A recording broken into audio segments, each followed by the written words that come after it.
Hey guys, this is group number 1 and we are going to present you through something really very interesting and fascinating.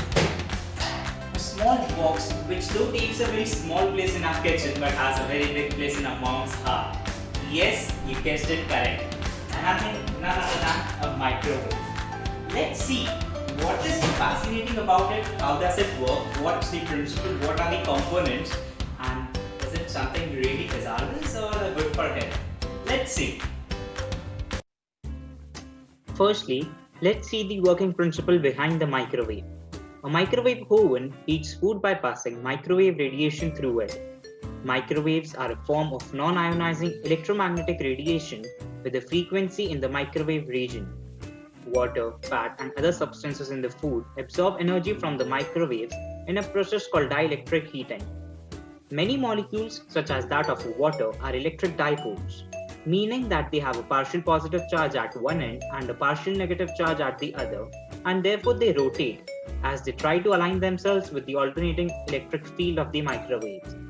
Rotating molecules hit other molecules and put them into motion and thus dispersing energy. This energy, dispersed as molecular rotations, vibrations, and translations in solids and liquids, raises the temperature of the food in a process similar to heat transfer by contact with a hotter body.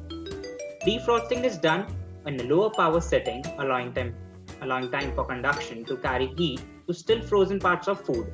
Dielectric heating of liquid water is also temperature dependent. Compared to liquid water, microwave heating is less efficient on fats and sugars as their high vaporization temperature. They often attain much higher temperatures inside microwave ovens.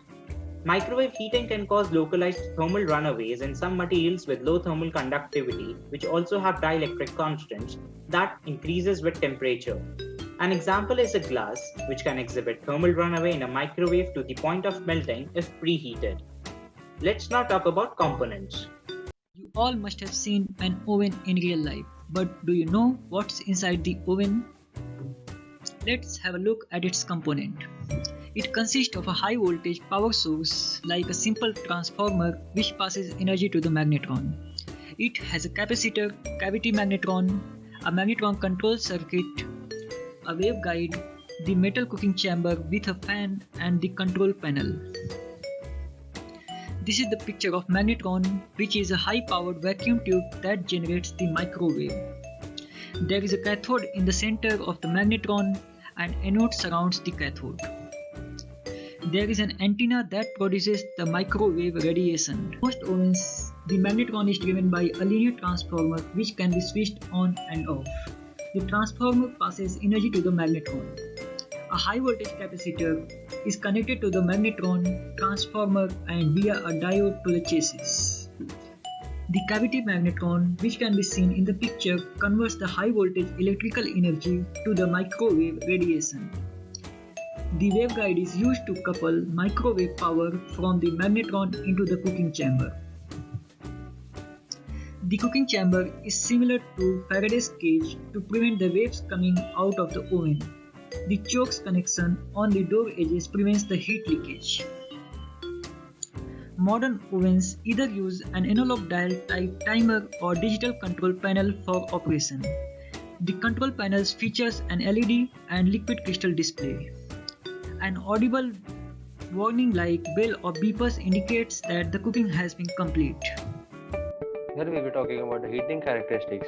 Microwave oven is heat directly within the food, but despite the misconception that the microwave food cooks from inside out, 2.45 GHz microwaves can only radiate approximately 1 cm into most food. The more inside portion of the thicker food are mainly heated by heat conducted from outside 1 cm. The problem is reduced by the storer, a type of fan that deflects microwave energy to different parts of the oven. Effect of food and nutrients. In any form of cooking will destroy some nutrients in food, but the key variable is how much water is used in cooking and at what temperature. Nutrients are most likely to leach inside cooking water, which tends to make microwave cooking healthier. Microwave converts B12 from an inactive to an active form. Microwaving human milk at high temperature is not recommended as it causes decrease in activity of anti-infected factors. We will be discussing the following hazards in brief. Superheating. It comes under high temperatures. Any homogeneous liquid, for example, water, can superheat. This can result in spontaneous boiling, which is violent enough to cause severe scalding even if slightly disturbed. Superheating also causes explosion. Similarly, not all plastic containers are microwave safe. Metal objects, kitchen cutleries or any pointed metal acts as an antenna and will create an electric spark. This has the effect of exceeding 3 megavolts per meter. The reason for this electric spark is because the air present inside the microwave forms a layer of conductive plasma, which is visible as spark.